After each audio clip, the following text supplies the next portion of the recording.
오늘 말씀 마태복음 15장 27절 한 절 말씀을 함께 읽었습니다. 마태복음 15장 21절에서 28절 한 구간 말씀 가운데 27절 한 절 말씀을 함께 읽었어요. 예수님이 두로와 시돈 지방으로 들어가십니다. 그때 가나안 여자 하나가 예수님께로 와서 소리를 지르는 것입니다. 가나안, 마가복음에는 수로보니게라고 되어 있는데요. 헬라어를 쓰는 시리아의 베니게 지방에 사는 원주민, 이방인입니다. 이 여인이 주 다윗의 자손이여 나를 불쌍히 여기소서, 내 딸이 흉악하게 귀신 들렸나이다 라며 부르짖습니다. 딸이 귀신이 들렸다라는 거예요. 어머니에게 있어서 딸의 존재는 너무나 귀하잖아요. 예수님께 나온 이 여인의 마음을 이 한 대목으로 생각해 볼 수가 있을 것입니다. 그런데 예수님이 두 번을 거절하십니다. 한번 지나치시고 또 제자들은 보내시라고 이야기하고, 그 다음에 이제 예수님이 하신 말씀이 나는 이스라엘 집에 잃어버린 양 외에는 다른 데로 보내심을 받지 아니하였노라, 이렇게 말씀하시는데, 그래도 여자가 예수님께 절하며 주여 저를 도우소서라고 하니까 자녀의 떡을 취하여 개들에게 던짐이 마땅하지 아니하니라, 이렇게 말씀하세요. 그 다음 여자의 말이 중요한데, 여자가 여기서 포기하지 않고 주여 올소이다마는 상 아래 개들도 아이들이 먹던 부스러기를 먹나이다, 이렇게 대답합니다. 그러자 예수님의 하신 말씀이 여자여 네 믿음이 크도다, 네 소원대로 되리라. 마가복음에 보면 이 말을 하였으니 돌아가라, 귀신이 네 딸에게서 나갔느니라, 이렇게 말씀하세요. 이렇게 한 구간 말씀이 맞춰지게 되는 거예요.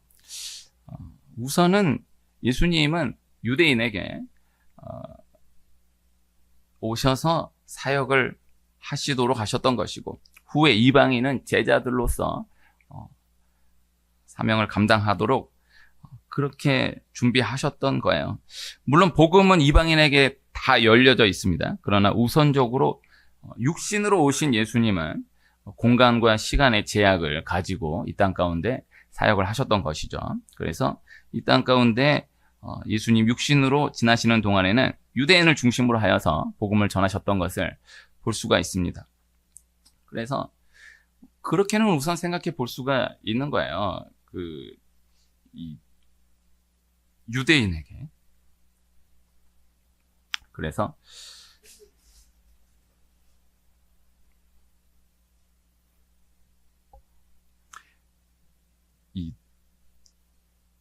딱 그렇게 맞아 떨어지는 예는 아닌데, 이렇게 우리 미래가 이제 하남이 있고 송파가 있고 저쪽에 이제 성남이 또 있지 않습니까? 그래가지고 바로 옆인데도 이제 여기는 사용할 수 없고 여기는 저쪽 해당이고 이런 거 있잖아요. 그래서 도서관은 이제 풀려졌어요. 그래서 같은 구역이 아닌데도 사용할 수 있고 이렇게 됐는데, 어쨌든 뭐 그래도 조금 여인에게 이해를 시켜주는 마음으로 말씀을 나눈다라고 생각하면, 예수님은 이제 유대인에게 육신으로서는 유대인에게 복음을 전하시도록 그렇게 예정하셨다, 이렇게 생각해 볼 수가 있을 거예요. 그래서 구약에서 이방인에게 복음이 열려진 것을 중요하게 보아야 하는 이유가, 그래서 라합이 귀한 것이고 룻이 귀한 거죠. 이 구약에서 전혀 이 복음을 받아들일 수 있는 환경, 상황, 조건이 전혀 되어 있지 않은 라합이 그 말씀을 자신의 말씀으로 받아들여서 예수 그리스도의 복음 안으로 들어오게 되는 것입니다. 그리고 예수 그리스도의 조상으로까지 세움받게 되는 거예요. 룻은 더하죠. 이방 가운데서도 모압 여인인데, 그러나 시어머니 나오미를 따라 베들레헴으로 들어오게 되면서 보아스를 만나서 예수 그리스도의 계보, 예수 그리스도의 조상으로 또 역시 세움받게 되는 거예요. 이제 신약에 와서는 사도행전에서 이제 고넬료가 그 첫 번째 시작이 되게 되는 것이죠. 이스라엘 집에 잃어버린 양 외에는 다른 데로 보내심을 받지 않았다라고 하신 이 말씀은 우선은 그렇게 이해해 볼 수 있는 말씀이다, 이렇게는 생각해 볼 수가 있을 거예요. 그러나 그것을 전제하더라도 말씀 안으로 들어가 생각해 보면 예수님이 너무 하셨잖아요. 나는 이스라엘 집에 잃어버린 양 외에는 다른 데로 보내심을 받지 아니하였노라. 여기까지는 뭐 그렇다 하더라도 자녀의 떡을 취하여 개들에게 던짐이 마땅하지 아니하니라. 이렇게까지 대답하실 이유가 있었는가? 그런데 그에 대한 여인의 대답이 주여 올소이다마는 개들도 제 주인의 상에서 떨어지는 부스러기를 먹나이다. 이 하반 말씀이 너무나 귀하지만 우선은 주여 올소이다마는 이거 꼭 간직해 두어야 할 귀한 말씀이죠. 우리가 이렇게 전진해 갈 수 있어야 하겠습니다. 그래서 마음이 커야 하고 그릇이 커야 하고 간절함이 있는 사람은 이것을 참아낼 수 있습니다. 그래서 올소이다마는 맞습니다. 그래서 이 한마디로 인해서 이 작은 것으로 인해서 큰 것을 잃어버리면 안 되는 거예요. 사람과의 관계 가운데 이렇게 대답해야 할 때가 분명히 있다라는 거죠.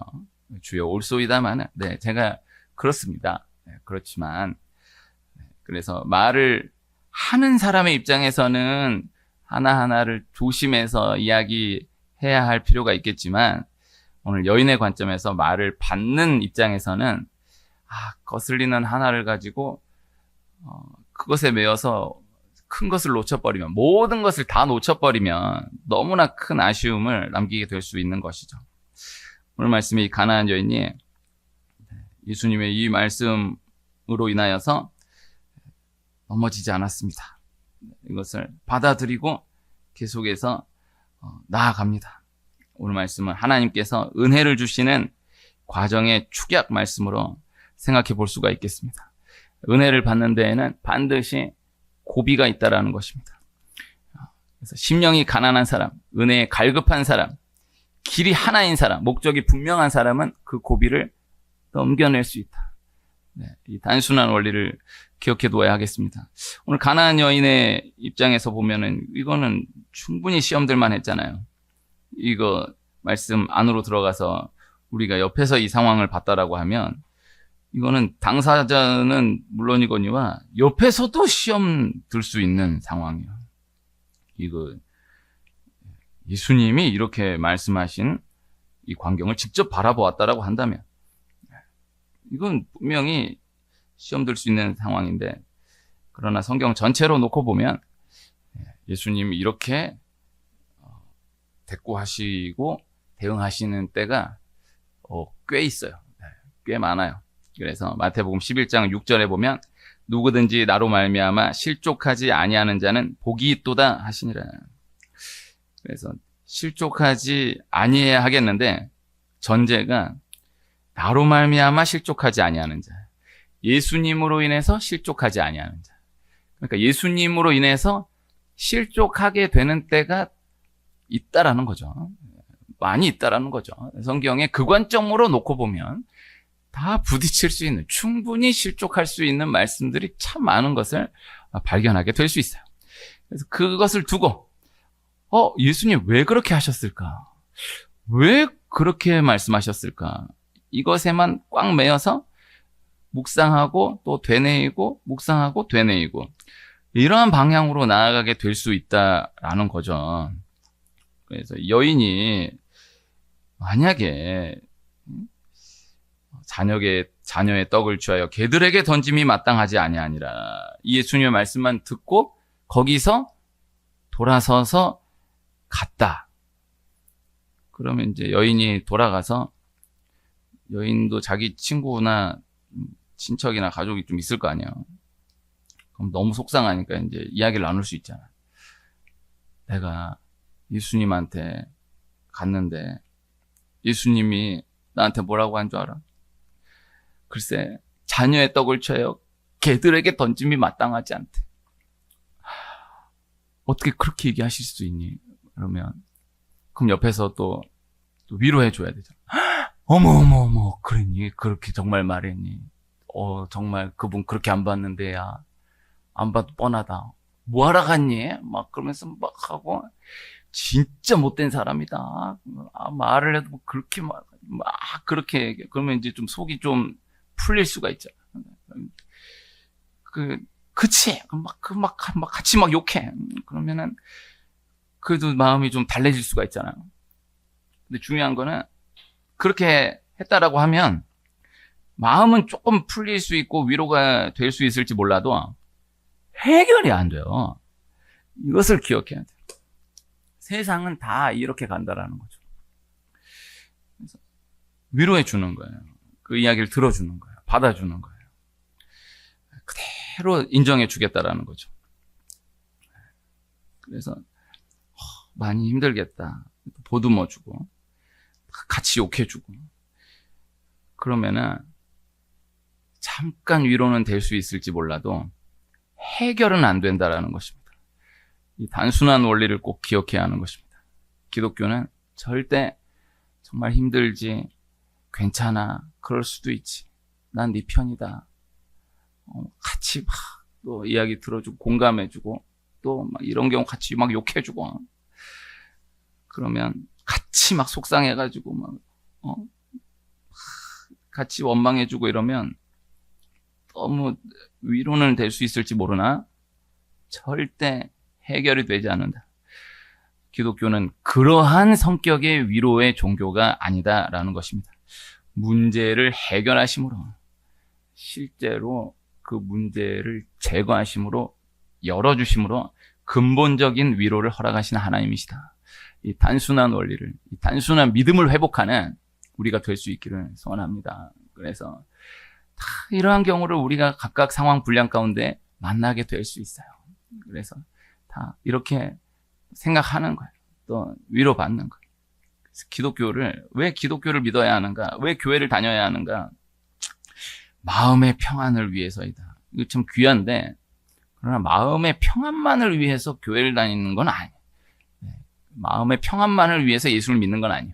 마음의 평안은 분명한 기도의 응답이 될 수 있어요. 어떤 문제를 놓고 하나님께 기도하면 마음의 평안을 주세요.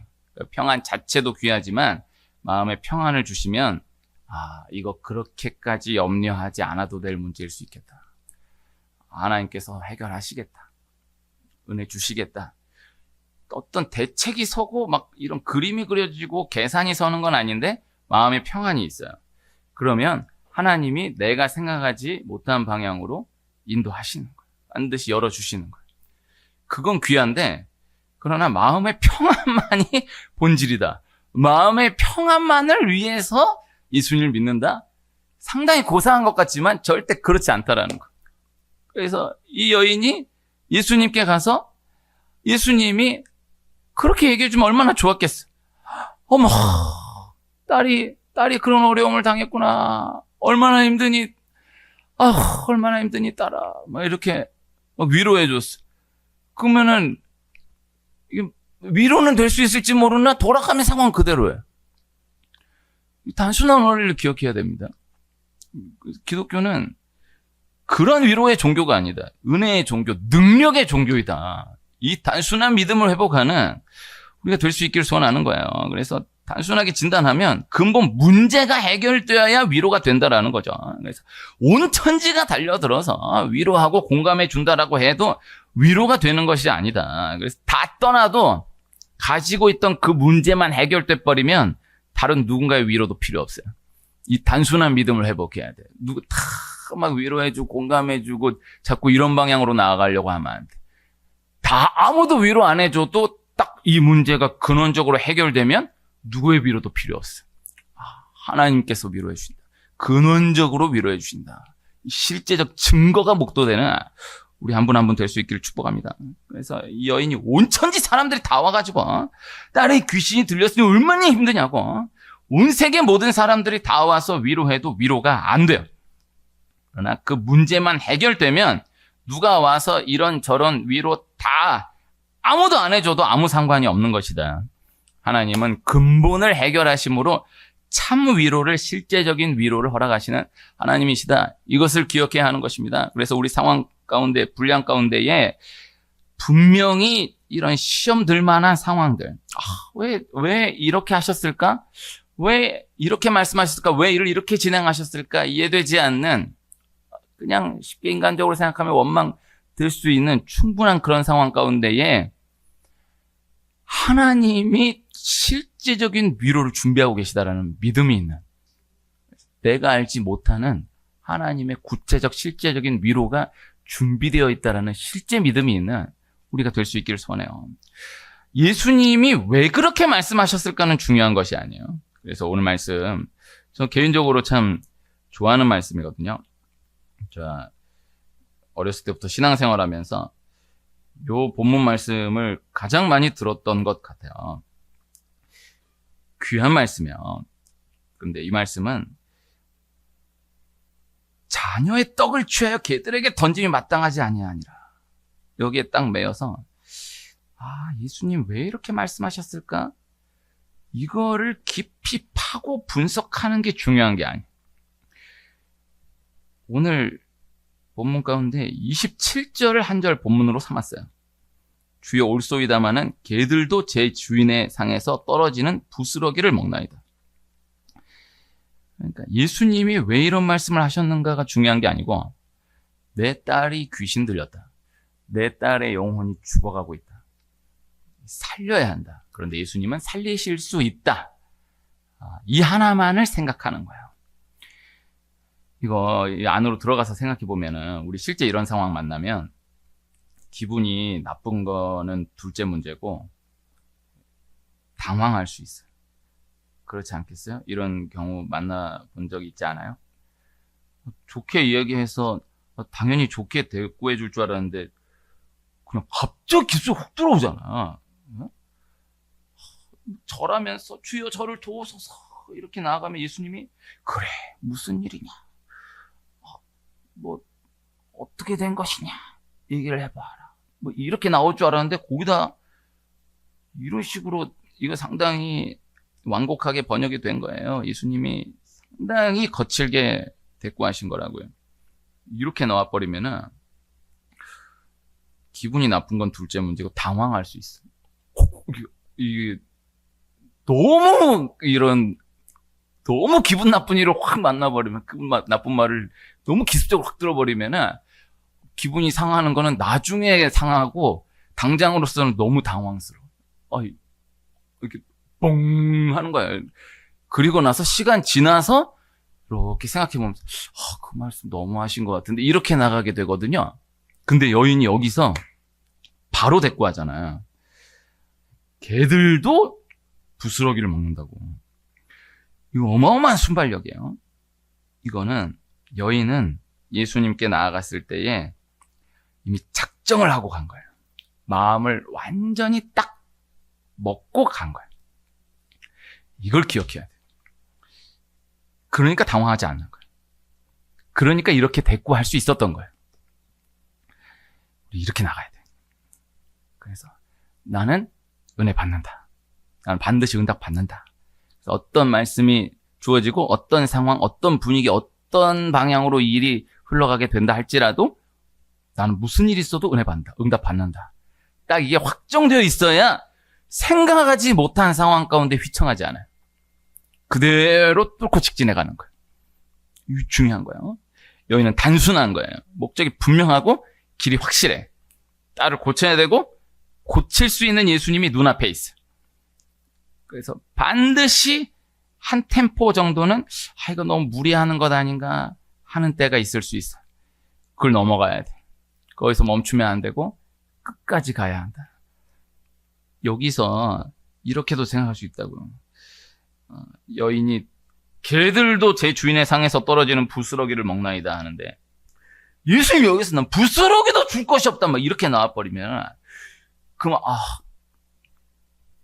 끝까지 가. 무슨 일을 어떻게 들어도 끝까지 가. 예수님이 아신 거죠. 여인 여기서 만약에 또 거절한다? 만약에 또 한다? 그래도 여인은 끝까지 나오겠다. 여기서 예수님이 딱 검증하신 거예요. 그래서 조금 안 되면은 하나님 뜻이 아니지 않은가. 조금 아니면은 이렇게까지 무리해서 가는 것은 아니지 않은가. 이렇게 신앙생활을 하면 안 돼. 그래서 많은 상황 가운데 다 오히려 부정적이고 하나님 뜻을 떠난 이야기들은 딱딱 들어맞고 너무너무 순탄하게 일이 잘 풀리고 하나님 뜻대로 가는 길이 오히려 막히고 생각하지 못한 장애를 만나고 이렇게 되는 경우가 많아요. 그래서 좋게 잘 풀리고 하나하나가 잘 들어맞고 이것으로 옳고 그름을 진단하면 안 되고 근원적으로 진단된 상황 가운데에 어떠한 상황이 어떻게 전개돼도 흔들리지 않는다라는 믿음으로 전진해 갈 수 있어야 한다라는 거죠. 믿음이 있는 자는 흔들리지 않습니다. 목적이 분명하고 길이 확실한 자는 흔들리지 않습니다. 그래서 무슨 일이든 너무 멋있게만 하려고 하면 안 돼. 그래서 예수님께 나아가서 내 딸이 흉악하게 귀신 들렸나이다. 딱 이야기하면 예수님이 그래 하면서 받아주고 바로 고쳐주시고 이렇게 위로해 주시고 이렇게만 상상하고 가면 안 돼. 그래서 어떤 일을 하든 영적인 것에 있어서는 이렇게 가면 하나님이 또 이렇게 열어주시고 또 이렇게 풀어주시고 잘 이렇게 또 칭찬 듣고 잘 되겠지? 이건 너무 어린아이와 같은 수준의 믿음인 거예요. 멋있게 하려고 하면 안 돼. 반드시 분명하다라고 하면 조금 지저분해도 좀 너저분해도 좀 부끄러움을 만나도 좀 아닌 것 같아도 이걸 뚫고 갈 수 있어야 된다. 이 말씀을 꼭 나누고 싶은 거예요. 제가 새벽에 나누었었는데요. 저는 사실 우리나라가 월드컵 32강에 나갈 줄 알았어요. 그래가지고 지난 주일날 딱 요 시간대에 낮 예배 들어가기 전에 이제 우즈베키스탄하고 콩고하고 경기를 하고 있었거든요. 그때 우즈베키스탄이 이기고 있었단 말이에요. 그때 이 우즈벡이 이기고 그 다음에 이제 오스트리아가 이겨주면은 우리 나가는 거예요. 사실 그 전에 9가지 수 가운데 3개만 맞으면 되는데 그래서 94% 우리가 남아공한테 졌을 때 그래도 32강에 올라갈 확률이 94%였다고 그렇게 진단했다고. 그런데 너무 말도 안 되게 어긋나고 결국 다 어긋나가지고 이제 떨어진 거야. 나는 이제 그때 혼자 생각에 이렇게 해서 낮 예배 끝나고 그때쯤 되면은 올라갔다. 그러면 교인들과 밥을 먹으면서 32강에 올라갔다라는 얘기를 함께 나누면서 그 다음 또 생각 뭘 했냐면은 그럼 이제 벨기에하고 붙는단 말이에요. 벨기에하고 붙는 게 목요일 새벽 5시. 나 혼자 이거 지나놓고 얘기하는데 나 혼자 엄청 고민을 많이 했어. 새벽 5시. 내가 새벽 6시 예배를 지켜야 되는데 그 밑에서 술집에서 전반전을 일단 보고 와가지고 새벽기도 요새 아무도 안 나온 날은 또 잘 없으니까 정말 상당히 짧게 마치고 바로 주여 3번 외치고 바로 내려가서 그럴까? 이렇게 생각했다가 아니지. 그래도 그러면 안 되지. 내가 하나님께 약속한 시간인데 예배하고 전반전만 보고 후반전을 맡기고 그렇게 이렇게 생각했거든요. 그래서 이게 제 추억인데 제가 우교육자로 있을 때 그때도 월드컵을 이렇게 새벽 시간에 걸린 때가 있어요. 그러니까 이제 그 새벽 담당해야 되는 부교육 서로 안 하겠다고 싸우는 거야. 막내 보고 네가 설교해 가서 그 기억이 나더라고요. 근데 내가 그 생각했는데 떨어졌어. 근데 내가 뭘 얘기 나누고 싶었느냐면 그때 이제 제가 전도하고 이제 세례 받았던 제 친구도 이제 반드시 떨어져야 된다고 그렇게 얘기했거든요. 다 여론이 그랬잖아요. 내가 나누고 싶었던 건 그때 원래 이 이야기를 꼭 나누고 싶었던 거야. 나는 올라갈 거라고 생각을 하고 이런 식으로 올라가면 뭐하냐? 이렇게 무참하게 패배하고 올라가면 뭐하냐? 떨어져가지고 정신 차려야 된다. 상당히 맞는 것 같지만 믿는 자는 그렇게 나가면 안 된다. 이런 식으로라도 올라가야 된다. 이걸 꼭 나누고 싶었던 거야. 진짜 이건 지났지만은 이미 끝났지만은 이 원리를 그래도 꼭 나누고 싶었어. 우리 상황 불량 가운데 이렇게까지 할 건 안 하고 말어. 안 먹고 말어. 절대 여러분 그러면 안 돼. 이렇게라도 할 수 있으면 어떻게라도 꼴찌로라도 어떻게라도 할 수 있는 만큼은 해나가야 된다. 이 방향으로 나아가야 돼. 피투성이라도 살아있으라. 에이, 이렇게까지, 아유, 괜히, 뭐 이런 꼴 당하면서까지는 그렇게 하면 안 돼. 어떤 상황 가운데서라도 할 수 있는 한 최선을 다해서 그래도 끝까지 나아갑니다. 그래도 끝까지 나아갑니다. 항상 이렇게 나아가야 돼요. 예수님 이렇게까지 말씀하셨다. 예수님 이렇게까지 말씀하시는 분 아닌데 이렇게까지 말씀하셨다. 아, 이건 아니겠다. 이러면 안 된다고. 예수님 떠나기 직전까지 마지막까지 붙들어야 돼요. 이 원리를 꼭 전달해 드리고 싶은 거예요. 그래서 어떤 상황 가운데서도 그러니까 너무 멋있게 가려고 하면 안 돼. 너무 멋있게 막 간증하려고 막 이렇게 하려고 하면 안 돼. 막 주변에서 막 찌질하다 무슨 말 어떻게 들어도 해 나가는데 초점을 맞추고 나가야 돼. 그래도 간다. 하나님이 아신다. 이거 이렇게 지저분하고 이런 소리 듣고 자꾸 이런 너접한 생각을 하지 말고 그래도 할 수 있는 한을 해나간다. 그래도 할 수 있는 한을 해나간다. 이렇게 전진해 나아가야 한다라는 거예요. 오늘 말씀해 보면 여자가 예수님을 향해서 다윗의 자손이여 나를 불쌍히 여기소서라고 합니다. 다윗의 자손은 유대 문화권에서 곧 메시아라는 뜻이에요. 하나님의 아들 예수 그리스도, 예수는 그리스도라는 뜻이에요. 아무에게나 다윗의 자손이다라는 말을 붙여주지 않아요. 다시 말하면 여자는 예수님이 하나님의 아들이시다, 메시아이시다, 그리스도이시다라는 것을 분명히 알고 있었다라는 거죠. 믿고 있었다라는 것이죠. 다윗의 자손, 너무나 귀한 말, 그러나 성경 전체에 의외로 많이 등장하지 않습니다. 예수님을 향해서 예수님이 하나님의 아들이심을 알고 믿고 다윗의 자손이여라고 부른 사람은 맹인들과 오늘 말씀의 가난한 여인밖에 없어요. 맹인이 예수님을 향해 눈을 뜨게 해달라고 부르짖는 말씀과 가난한 여인이 예수님을 향해 딸을 고쳐달라고 부르짖는 이 말씀을 보면 모든 상황과 대화 내용이 너무 비슷한 거예요. 다윗의 자손이여 불쌍히 여기소서. 주님 불쌍히 여겨주세요. 단순한 기도, 능력 있는 기도. 오늘 새벽에 예레미야 42장 말씀을 함께 하면서 하나님 불쌍히 여겨주세요. 자꾸 다른 수를 어떻게 쓰려고 하지 말고 하나님 앞에 그대로 하나님 불쌍히 여겨주세요. 나를 불쌍히 여겨주세요. 하나님이 내가 너를 불쌍히 여겨줄 거야. 내가 바벨론으로 하여금 너를 불쌍히 여기도록 할 거야. 불쌍히 여김받는 거를 막 기분 상해 하려고 하면 안 돼. 하나님 나를 불쌍히 여겨주시고 하나님 그분이 나를 불쌍히 여기도록 해주셔서 일을 진행해 주신다라고 하면 그저 감사합니다. 이 방향으로 나아가야지 내가 왜 불쌍해 이런 그 사람은 은혜를 받을 수 없어요. 하나님 나를 불쌍히 여겨주세요. 하나님 그분을 통해서 나를 불쌍히 여기게 해주세요. 단순한 마음으로 계속해 전진해 나갈 수 있어야 한다라는 것입니다. 불쌍히 여겨주세요. 가난한 여인이 치우치지 않았던 이 단순한 이유, 예수님만이 해결하신다라는 이 믿음이 확실했기 때문입니다. 왜 기도해도 안 되나요? 왜 제 기도는 응답해 주시지 않나요? 라는 질문을 참 많이 받아왔었던 것 같아요. 조심스럽게 나누어 보면 기도에 절대 양이 부족할 수 있다. 잠깐 와서 한마디 하고는 기도에도 응답 안 해주시네. 내 기도만 응답 안 해주시네. 이렇게 나아가면 너무 안타까운 거예요. 그런 질문을 받을 때마다 그저 함께 아파하며 기도할 수밖에 없었지만은 이 잠시의 기도로 기도해도 응답 안 해주신다. 내 기도만 응답 안 해주신다. 이렇게 단정지어 버리면 너무나 안타까운 것이다. 기도하면 반드시 응답을 하십니다. 꼭 기도를 꼭 응답받기 위해서 하니? 기도는 호흡이니까 해야 되니까 하는 거야. 상당히 고상할 것 같지만 그렇지 않아. 기도하면 반드시 응답을 주세요.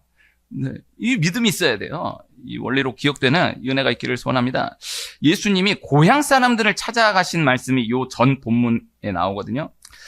오늘 말씀은 고향 사람들의 배척과 대조되는 본문이에요. 고향 사람들은, 예수님의 고향 사람들은 마음이 높아요. 고향 사람들 가운데도 귀신 들린 사람이 있었고 문제 있는 사람이 있었어요. 그러나 아무리 힘들어도 예수에게 고침받지는 않겠다라는 거예요. 예루살렘과 온 유대와 사마리아와 땅끝까지. 그래서 예수님이 고향을 참 사모하셨던 거예요. 고향에서도 꼭 기적을 일으키고자 하시는 마음이 있으셨던 거예요. 그러나 예수님 그렇게 마음이 예수님이 간절하셨음에도 고향 사람들은 아무런 기적을 체험하지 못하고 예수님은 전혀 마음이 없는데도 기어이 응답을 받아낸 오늘 가나안 여인, 수르보니게 여인, 이편에서의 말씀이 있기를 소원합니다. 예수님이 오늘 말씀은요, 시험하신 거예요. 오늘 여기에 초점 맞추지 않았지만요, 시험하신 거거든요. 그러나 이게 시험이 아니다라고 해도 뜻을 돌이켜버리는 믿음이 있기를 소원합니다. 예수님은 그대로예요. 예수님의 능력은 그대로예요. 고향 갔을 때 예수님이 달라지시고 이 두로 시돈 지방 지나가실 때 예수님이 달라지시지 않아요. 예수님 그대로인데 믿음이 있고 없고로 인해서 예수님의 나타난 역사하심이 분명히 달랐던 것입니다. 어떤 문제가 와도 잘 믿으면 해결된다. 예수님으로만, 교회로만 반드시 해결된다. 반드시 응답하신다라는 믿음, 해결하신다라는 단순한 믿음이 있길 소원합니다. 자존심 중요하지만요. 자존심 없는 사람 없어요. 네, 작은 것 때문에 큰 것을 놓치면 안 돼요. 그래서 다 이 단순한 원리로 목적이 분명하고 마음이 커야 하고 하나님과 싸우려고 하면 안 돼. 그래서 하나님이 끝이야. 이해되지 않아도 하나님이 끝이야.